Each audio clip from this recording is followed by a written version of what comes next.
नमस्कार दोस्तों, आज हम बाबरी मस्जिद से राम मंदिर तक की ऐतिहासिक यात्रा पर चर्चा करेंगे। जानेंगे कि कैसे बाबर के शासनकाल के दौरान बनी बाबरी मस्जिद एक बड़े विवाद का केंद्र बन गई और परिणाम स्वरूप राम मंदिर की स्थापना हुई। साल 1528 में मुगल सम्राट बाबर ने अयोध्या में बाबरी मस्जिद का निर्माण किया था। मुगल शासन के समय विभिन्न धार्मिक समुदाय एक साथ रहते थे। हिंदू और मुस्लिम दोनों समुदाय एक दूसरे के धार्मिक स्थलों का सम्मान करते थे, लेकिन 1528 में मस्जिद निर्माण के बाद विवाद खड़ा हो गया। हिंदुओं का मानना था कि ये मस्जिद प्राचीन राम मंदिर के ऊपर बनाया गया था। तब भारत में मुगल शासन मजबूत था और मुस्लिम शासक क्षमता पर थे। जनवरी 1618 में जहांगीर ने मस्जिद के नवीनीकरण का आदेश दिया। उस समय मस्जिद का नवीनीकरण और पुनर्निर्माण किया गया था। तब पहली बार हिंदुओं ने बाबरी मस्जिद के खिलाफ आवाज उठाया। हिंदुओं का दावा, बाबरी मस्जिद एक पुराने मंदिर पर बनाया गया। 1620 में यह दावा मजबूत हुआ और मस्जिद के स्थान पर विवाद शुरू हो गया। 1628 के आसपास हिंदू समुदाय की मांगों के कारण मस्जिद के स्थान और निर्माण पर प्रशासनिक चर्चा शुरू हुआ। 1608 में कैप्टन विलियम हॉकिंग पहले ब्रिटिश प्रतिनिधि के रूप में मुगल सम्राट जहांगीर के दरबार पर आए थे। उनके साथ कुछ ब्रिटिश प्रतिनिधि और नाविक थे। 1612 में ब्रिटिश ईस्ट इंडिया कंपनी ने सूरत में पहली स्थायी व्यावसायिक चौकी स्थापित किया। 1658 में शाहजहां के शासनकाल में हिंदू समुदाय की दावा को लेकर विभिन्न पकड़ आंदोलन शुरू हुए। उस समय के राजनीतिक तनाव और संघर्ष के कारण स्थिति जटिल हो गए थे। साल 1857 के सिपाही विद्रोह के बाद मुगल साम्राज्य का पतन हो गए और ब्रिटिश साम्राज्य ने भारत पर पूर्ण नियंत्रित कर लिया। 1853 में हनुमानगढ़ी मंदिर के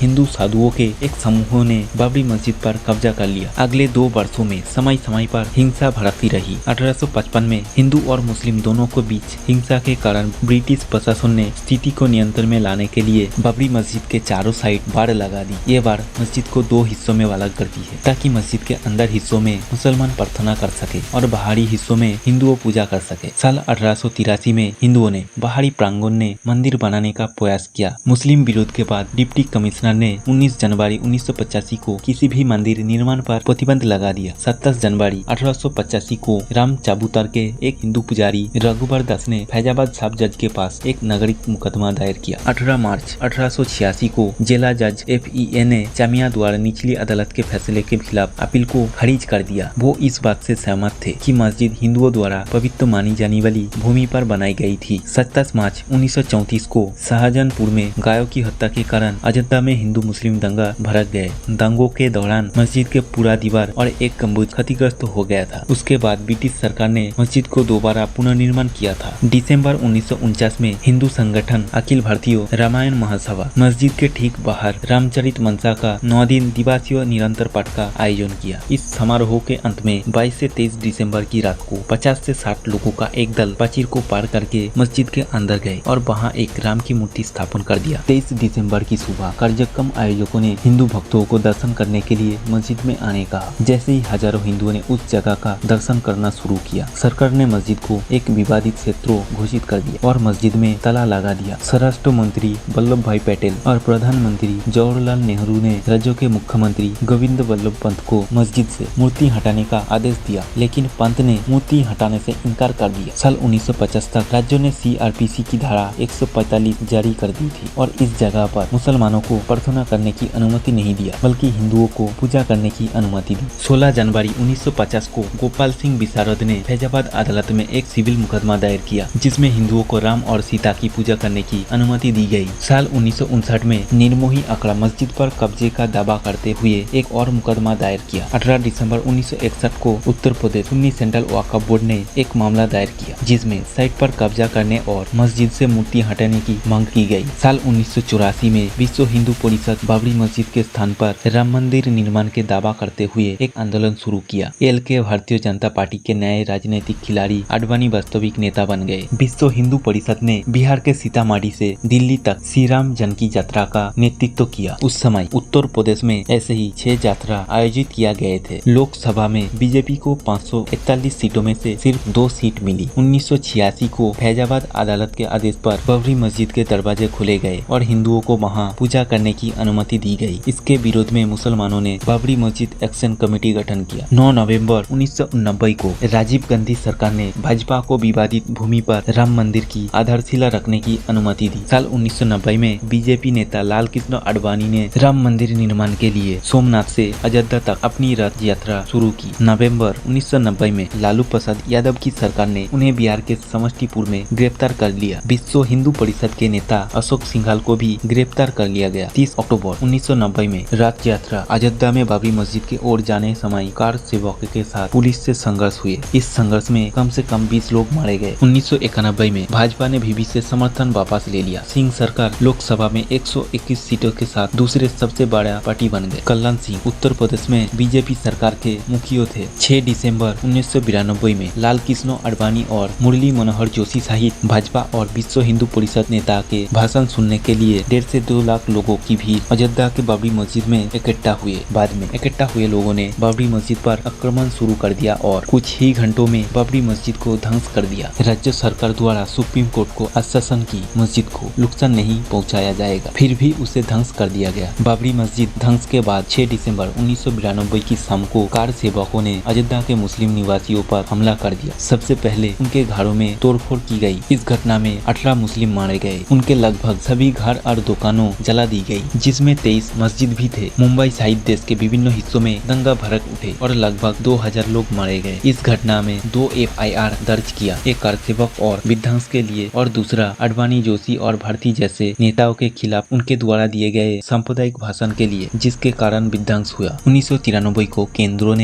बाबरी मस्जिद और उसकी आसपास की 67 एकड़ भूमि का अधिग्रहण किया। विवादित मामले की जिम्मेदारी CBI को दी गई। विवाद के लिए उकसाने के अपराध में आडवाणी और 19 लोगों के खिलाफ दायर किया गया। 2001 अब केंद्रों में NDA सरकार, एक विशेष CBI अदालत ने आडवाणी, मुरली मनोहर सहित आरोपियों के खिलाफ साजिश के आरोप हटा दिया। साल 2002 में प्रधानमंत्री वाजपेयी ने अपने कार्यालय में एक अयोध्या सेल की स्थापना की। हिंदू और मुस्लिम नेताओं के साथ बातचीत करने के लिए एक सीनियर विचारक सुखरोग्नु सिंह को नियुक्त किया। 2003 में इलाहाबाद हाईकोर्ट ने भारतीय आर्कियोलॉजिकल सर्वे ऑफ इंडिया को बाबरी मस्जिद के स्थान पर खुदाई करने की अनुमति दी। आर्कियोलॉजिकल सर्वे की खुदाई के नतीजे से मस्जिद के नीचे एक बड़ी संरचना के अस्तित्व का पता चला, जिसे 10वीं और 12वीं शताब्दी के बीच बनाया गया था। खुदाई में कुछ अवशेष मिले जो किसी प्राचीन मंदिर के हो सकते हैं। साल 2009 में लिब्राहन कमिश्नर ने अपने जांच शुरू करने के 17 साल बाद अपनी रिपोर्ट पेश की। कमीशन ने अटल बिहारी वाजपेयी, लाल कृष्ण आडवाणी, मुरली मनोहर जोशी, कल्पना सिंह, प्रमोद महाजन, उमा भारती, विजय राज सिंधिया, गिरिराज किशोर और अशोक सिंगला जैसे बीजेपी नेता और शिवसेना प्रमुख बाल ठाकरे और RS नेता जैसे भाजपा नेताओं को दोषी पाया। KN गोविंदाचार्य मस्जिद तोड़ने के दोषी है। साल 2010 में इलाहाबाद हाईकोर्ट ने फैसला दिया कि अयोध्या विवादित जिस जमीन पर मस्जिद थे उसे 3 हिस्सों में बांटा जाएगा। 2 हिस्सा दोनों हिंदू दावेदारों के बीच बांटा जाएगा और 1 हिस्सा सुन्नी मुस्लिम वक्फ बोर्ड को दिया जाएगा। साल 2011 में हिंदू और मुस्लिम वादियों द्वारा फैसले के खिलाफ अपील करने के बाद सुप्रीम कोर्ट ने फैसले पर रोक लगा दी। साल 2016 में भाजपा सांसद सुब्रमण्यम स्वामी बाबरी मस्जिद के स्थल पर मंदिर बनाने के लिए सुप्रीम कोर्ट पहुंचे। बाबरी मस्जिद मामले के सबसे उम्रदराज जज मोहम्मद हाशिम अंसारी का 95 साल की उम्र में मौत हो गया। सुप्रीम कोर्ट ने फैसला सुनाया कि LK बाबरी मस्जिद विध्वंस के मामले में आडवाणी, मुरली मनोहर जोशी और केंद्रीय मंत्री उमा भारती के अलावा अन्य भाजपा सदस्यों और कार्यसेवकर्ताओं पर आपराधिक साजिश के आरोप लगेंगे। 14 अक्टूबर 2019 मामले में सुप्रीम कोर्ट के आने वाले फैसले के दौरान अयोध्या जिला प्रशासन 10 दिसंबर तक 144 धारा जारी की। 16 अक्टूबर 2019 को सुनवाई के आखिरी दिन एक आश्चर्यजनक विवाद मामले में प्राथमिक मुस्लिम वादी ने सुप्रीम कोर्ट को सूचित किया कि वो इस फैसले में अपनी अपील और भूमि पर अपने दावों को छोड़ने का इरादा रखते हैं। ऐतिहासिक बाबरी मस्जिद 1992 में हिंदुत्व कार्यकर्ताओं और नेताओं द्वारा ध्वंस किए जाने से पहले सदियों तक खड़ी रही। अगर केंद्र एक गारंटी देने को तैयार था कि भारत में अन्य सभी पूजा स्थलों को इसी तरह के अतिक्रमणों से संरक्षित किया जाएगा, अन्य मुस्लिम कर्मकर्ताओं ने इस प्रस्ताव से दूरी बना ली। अयोध्या शासित विवाद मामले में अपना सर्वसम्मत फैसला सुनाया, जिसमें कहा गया कि हिंदू पक्षों को वो विवादित जमीन दी जाएगी जहां कभी बाबरी मस्जिद थी। मुसलमानों के लिए अन्य